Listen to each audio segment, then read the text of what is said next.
Sometimes I try to imagine what this show would be like if it got one of them fancy modern reimaginings. I don't mean the various Transformers cartoons or that abomination of a live-action movie. I mean something that took the basic ideas of this series and put them into a well-written, well-thought-out context. And in that imagined show, this opening scene of foolish Earth humans holding a Decepticon Day parade and welcoming their new mechanical overlords would be legitimately chilling. And that's how 10-year-old me remembers this bit. But I'm not here to review what could or should be. I'm here to review what was. Why waste time? Let's take the city now. I have my reasons. And those reasons are, I love marching in parades. Who doesn't? Bumbling oafs, that's who, Starscream. Bumbling oafs. I really do like how this episode opens, though, even now. This nightmare world of fancy parades where the Decepticons are celebrities that hang out in elite clubs, it's kind of cool. And once again, my theories on Laserbeak are vindicated, because, I mean, look at him. The Decepticons are trying to pretend to be friendly right now, and he still looks like he wants to bite that guy's head off. Do not fuck with this guy, seriously.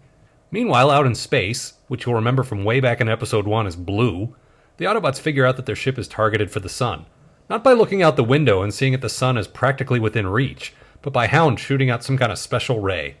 Hey, at least it's not a hologram, I guess. Cosmos, the little flying saucer guy with the Hispanic accent, well, whatever, isn't much help either. Except that Megatron didn't change his course, so there's no need for him to be flying into the sun, right? Right? Meanwhile, the Decepticons, with free reign over the city, have now returned to their undersea base for the first time in months. I give up trying to understand you people. There they have a clandestine meeting with Sean Berger, the corrupt politician who helped sell the Autobots out. How do we know he's corrupt? Well, look at him, he's fat! Berger demands the 30 pieces of silver he was promised, and shocking plot twist, Megatron betrays him. No way. Megatron watches the Autobot ship vaporize as it makes contact with the sun. And there's absolutely no way it's some kind of trick. They're really dead and the bad guys win. End of series. Wait, no. Hound had a line of dialogue a minute ago, so he must be cheating and doing a stupid hologram again.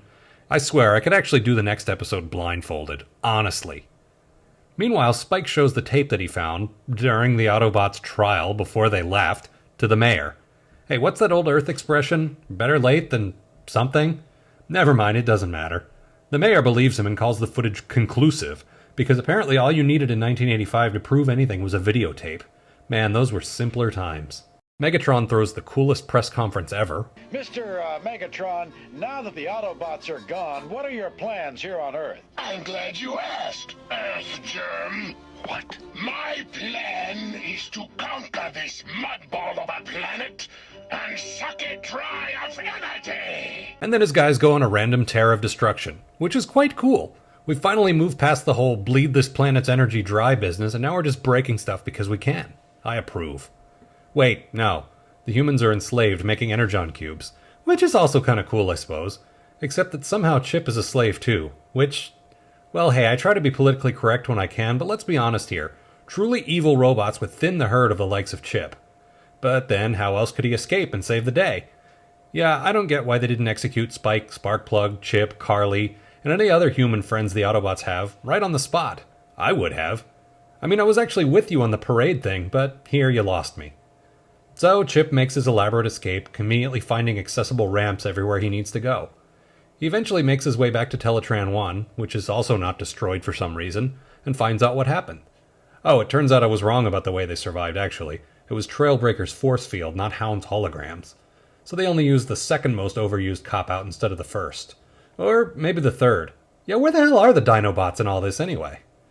Chip gets caught and shoots a big hole in Teletran, which naturally saves the Autobots in the process. Well, hey, we only have about 4 minutes left. That's as good as anything else, I suppose. Earthjets try to lead an assault on the Decepticons, a solid 10 years before the movie Independence Day, I might add, but they're dealt with handily by Starscream and the other jets. By which I mean, they all parachute out safely while the actual planes are destroyed. Yo, Joe! So the Autobots show up and save the day, blah, blah, blah, blah. Well, I guess they had to. You can't really have a show where the bad guys are allowed to win for good. Well, except in my imagination. And now it's time for this week's spelling lesson. Cosmos. C-O-S-M-S. Hey, are you going to argue with Teletran 1? Yeah, there you go, Chip. Free. Varsågod, Chip. Du är fri. Oh, before I forget, in a couple of weeks I hit the midpoint of the series.